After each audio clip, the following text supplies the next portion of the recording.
Welcome back to Grow Rich, your go-to channel on all things finance. I am about to reveal to you a secret ingredient that is missing from most success formulas today, and that is why they do not work without this magic ingredient. Your dreams and goals fall flat, no matter what they are or how long you have had them. But with this magic ingredient, you can accomplish anything you want, and it is called self-discipline. There are several disciplines that you must develop if you want to reach your full potential. The first of all disciplines is that of clear thinking, as opposed to fuzzy thinking. You know, you've heard me sometimes ask what the highest paid work in America is. What is the most important job in a job or business? And the answer is thinking. The quality of your thinking determines the quality of your decisions and choices. Your decisions and choices determine the actions you take. The actions you take determine your results. Your results determine the quality of your life. And it all starts with your way of thinking. Let me tell you a story that was recently in the news. Warren Buffett, who is one of the richest men in the world, Bill Gates, who is the richest man in the world, and Bill Gates Sr. were having dinner. They are all good friends, and were discussing when a man approached them and asked, "And you know, I look at you, gentlemen, and you have a lot of success. What do you think is the most important quality for success?" And all three, according to a spectator, interrupted their conversation, turned around, and simultaneously said, "Concentration. Concentration is the most important requirement for success in our rapidly changing world. If you can concentrate, you can succeed, and if you can't, you can't." I am always amazed when I go out in the street, when I take a plane or drive a car, and see that people seem totally immersed in listening to things. They have earphones in their ears and stuff on their mobile phones. They listen to music in their car and watch television. They simply fill their minds with sensory input. And of course, when you do this, you cannot think well. To think well, you must practice some techniques. Firstly, as Peter Drucker said, it is essential to take time to reflect. The rule is that decisions made quickly are usually bad decisions, especially when they involve people or money and have long-term consequences. If you have to make an important decision, it is therefore crucial to take the time to reflect on it carefully. You must consider all possible perspectives and think about the decision as if it were a delicate piece of porcelain. The more you think, the better the quality of the decision you will make. How many times have you thought, "If I had thought a little more, I would not have done it"? Or, "If I had thought a little better"? The people who have experience know that taking the time to reflect is essential for making important decisions. One of the best ways to develop the discipline of clear thinking is to sit alone for 20 to 50 minutes when you have an important problem or question to solve. In solitude, you begin to calm down and relax, which allows you to clarify your mind. It's like a muddy bucket of water that becomes clear when you let it settle. Similarly, by calming yourself and letting your mind rest, you can access creative ideas and solutions. Focus on your breathing, relax, and let the ideas come to you. It's a wonderful experience that can help you find solutions to important problems and goals. Now here's another way to think better. Take a sheet of paper and follow this rule. Reflect on paper. Note every detail. How things happened, what's happening now, the problems, the concerns, the cost, the people involved. Note everything over and over. The most amazing thing that happens then is that the good decision jumps out at you. Everything becomes clear. But you wouldn't have found this super-conscious solution if you hadn't taken the time to reflect on paper. Aristotle once said that wisdom, which is the greatest of all human desires, is the ability to make good decisions. This requires a combination of experience and reflection. Experience plus reflection. In other words, you live an experience, and then you reflect on that experience and what it means for you. How can I use it? What can I learn from it? Reflect on your experiences. The best way to do this is to take a walk. Go for a walk for 30 to 60 minutes without listening to music or anything else. Just walk while you talk and think about something that's happening at work or at home. You'll be amazed at the quality of the ideas that come to mind. A good way to think better, especially if you're frustrated or facing difficulties, is to ask yourself, what are my assumptions? What do I believe about the situation that might be incorrect? And if my basic assumptions about this relationship, job, product, or investment were false, what would I do then?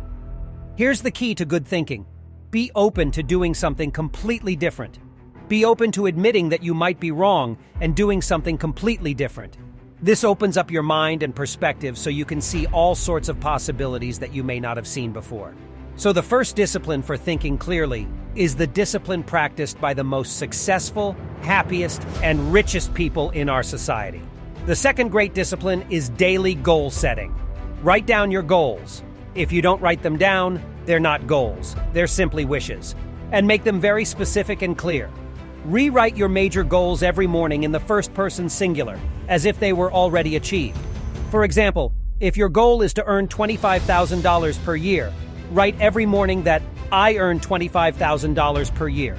If your goal is to weigh a certain number of kilos or enjoy a certain type of life, write your main objectives in the first person as if they have already been achieved today. Then, every evening, take 5-10 minutes before turning on the TV to review your progress and ask yourself, what did I do well today that has helped me achieve my goals? And what would I do differently if I could relive this day? These 4 steps involve writing and rewriting your goals each morning, reviewing them in the evening, and asking yourself these 2 questions. If you ask yourself these 2 questions over the next 30 days, you will accomplish more than you have in the past 6 months.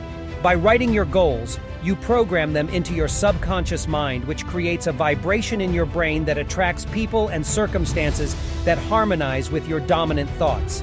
Everyone has experienced picking up a subject, becoming interested in it, and suddenly encountering books, articles, conversations, and people related to that subject.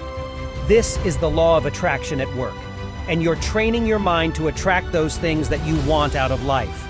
If you've had this experience before, you're creating a force field that we can't scientifically explain.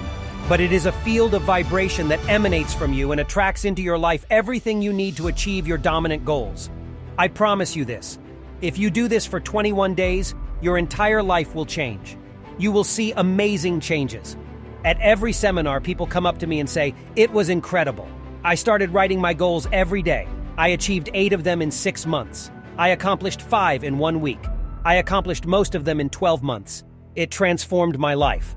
So all I ask you to do, if you are not already doing it, is to try it now. The third discipline is the discipline of courage. Courage means that you have the capacity, that you have the will to face your fears. Because what I've found over the years is that courageous people are not people who don't have fear. They are simply people who master their fear. They are simply people who confront their fear. And Mark Twain said many years ago, "Do the thing you fear, and the death of fear is certain." Now, fear and courage tend to be habits. If you are afraid and you give in to fear and you back off, that becomes a habit of backing off every time you're afraid or uncertain. If you are afraid and you force yourself to confront the fear, that becomes a habit of confronting fear every time you encounter something that frightens you. You will find that most of the fears disappear when you confront them head on. Most of the fears of failure, fears of rejection, fears of loss, fears of pain, fears of limitation, fears of losing a relationship are all revealed to assist. Most of these fears disappear when you confront them. So the reason you want to confront your fears is not because of the specific incidents, but because of what it does for your character. You want to demonstrate to yourself that you can confront a fear and look it straight in the eye and suddenly, surprise, it disappears. And you realize that the fear was in your own mind. Here's an exercise for you guys. Identify a situation of fear in your life today and use it as a challenge, as a test. Tell yourself, you know what? I'm going to face this fear. I'm going to conquer it. Look it in the eye. Confront it head on like a car hitting a wall until the fear disappears. And once you've done that, you'll feel different for the rest of your life. You'll know that nothing you fear can stop you now.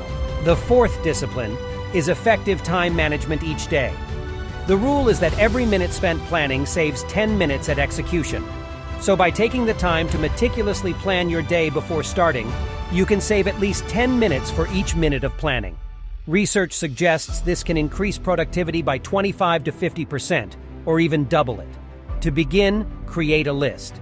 Take a sheet of paper, note everything you must accomplish in the day, and then organize the list by priority. The best time to do this is the night before. By doing so, your subconscious can work on the plan all night, and you can wake up with good ideas for implementing it. Also, use the 80-20 rule, which means 20% of the items on your list represent 80% of the value. Identify the most valuable items and focus on them first. This discipline is the most challenging to learn. You get at the essence of the author's teaching when you start to organize your life based on priorities. Starting each day with an organized list by priority and tackling your most important task first will make you more productive, motivated, and give you the energy you need to accomplish all your other tasks. When you start and finish your main task first, you will do twice as much as on other days. The discipline of time management extends to all other disciplines. When you can show each morning that you have self-mastery, self-control, and self-discipline to start and finish your most important task, you simply feel fabulous. The fifth discipline concerns regular saving and investment. One of the smartest things you can do for yourself is to develop the habit of saving a portion of your income every time you get paid. Individuals, families, and even societies are stable and prosperous to the extent that they save money. Today's savings guarantees tomorrow's security and opportunities. The first corollary of the law of saving and money economy is taken from the book The Richest Man in Babylon by George Clason. It is to pay yourself first. Starting today, set aside 10% of your earnings and never touch that money. It is for long-term financial accumulation and will never be used for any other reason than to ensure your financial future. What is remarkable is that when you pay yourself first and force yourself to live on the remaining 90%, you actually encourage a frugal life. You will soon get used to living on 90% of your income without losing convenience or other items. Usually, when you regularly set aside 10% of your income, you quickly adjust to living with the remaining 90%. Many people start by saving 10% of their income and eventually increase that amount to 15%, 20%, or even more. Their financial lives change radically, just like yours. Here is an interesting point that I learned from one of the smartest fund managers I've ever met. When we are young, we associate money with pleasure. We receive our first allowance and spend it on things that make us happy, such as candy. As adults, our first thought when we have extra money is to spend it on things that will make us happy. If you go to a tourist destination where people are on vacation and having fun, you'll see that every street is filled with trinkets, gadgets, and souvenirs.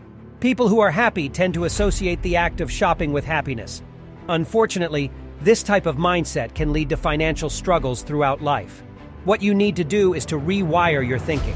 Instead of saying, "I love spending money," start saying, "I love saving money." You should think about how much you enjoy having money in the bank, relish the feeling of saving, and delight in the thought of delaying gratification for financial independence. Once you start embracing the habit of saving money, your spending habits are influenced in turn. You become more mindful of your expenses, and eventually, you'll start living below your means. You replace the desire to spend with the joy of saving. There is a Japanese proverb that says, "Making money is like digging sand with a pin. Losing it is like pouring water on the sand." It is relatively easy to lose money, but it's hard to earn it and keep it. Therefore, the discipline of wealth management is the most important of all. Paying for purchases in cash as often as you can is another worthwhile discipline to adopt. For the most part, get rid of all your credit cards except for one and only use it when you need it. The act of paying with cash sensitizes you to what it costs, which encourages you to spend less money. William Clement Stone once said, "If you cannot save money, then the seeds of greatness are not in you." The main reason to save and accumulate your money carefully is that it provides two things. First, it gives you freedom. Knowing that you have money in the bank means that you can quit your job if you don't like it. But the second thing it gives you is opportunity.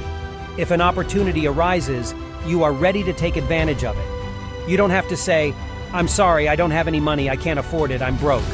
And people nod their heads and feel sorry for you and then walk away. As an adult, you should always have a little pocket money saved up. And when you have it, you feel good about yourself. The difference between a person with a little money and a person without money is day and night. A person with a little bit of money feels good, whereas a person without money is always inferior, anxious, worried, preoccupied, irritable, and angry. Now, the sixth discipline is continuous learning, which allows you to overcome obstacles to wealth.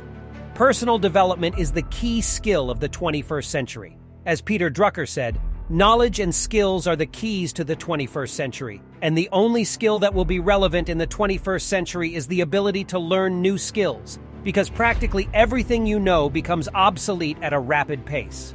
Stephen Covey said that your current knowledge base has a half-life of 2 years, which means that half of everything you know will no longer be relevant in 2 years, and half of that in 2 more years. So if you don't continuously learn and improve your knowledge and skills, you won't stay at the same level, as Pat Riley said, the basketball coach.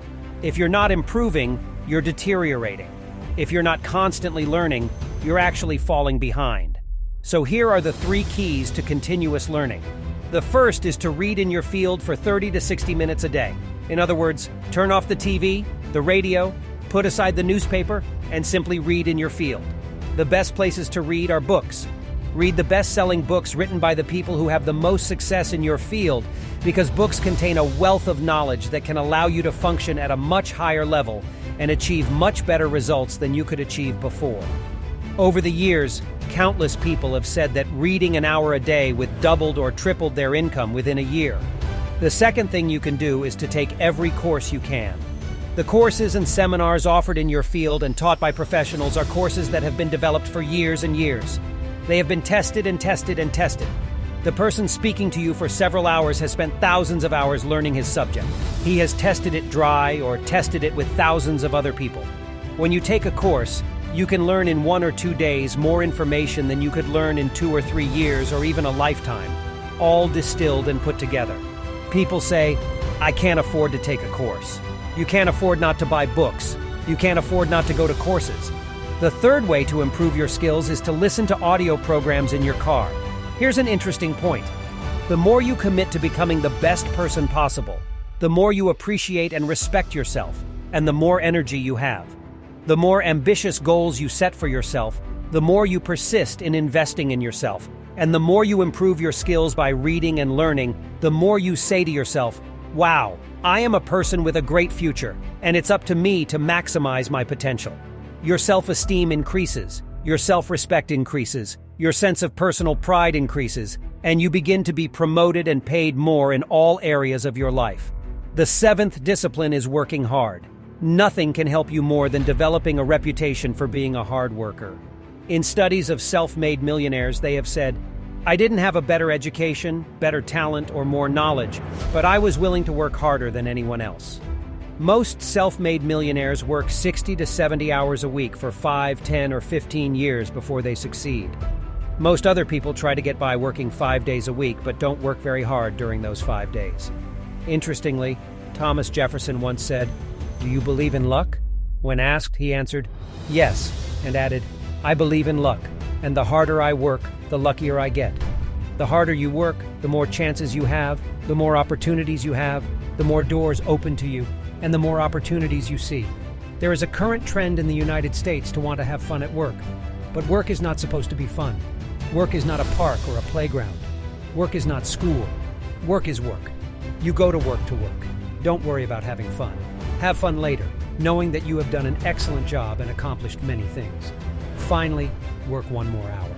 Be the last one to leave. Be the person who turns off the lights. If you observe a startup or a company run by someone who is driven, you will notice that the business owner is generally the first to arrive and the last to leave. He or she usually works all day, and often works on weekends. At the end of the day, the business owner has a beautiful home on a hill, nice cars, a great life, vacations, a boat in the yacht basin, and everyone says, wow, she's lucky, but luck has nothing to do with it. The business owner has simply worked all the time.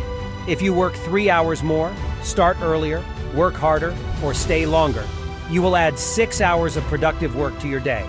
Every hour of uninterrupted work when nobody distracts you is equal to 3 hours of productivity when people interrupt you. Therefore, continue asking yourself, what is the most useful way to use my time right now at work? And do only that at present. By doing so, you can increase your productivity and achieve success in your career. Thank you for joining us on this journey towards financial freedom. By subscribing to our channel, you'll gain access to expert advice and strategies for managing money, building wealth, and achieving your financial goals. Plus, you'll be part of a community of like-minded individuals who are all working towards a brighter financial future. So, what are you waiting for? Hit that subscribe button and start your journey towards financial success today.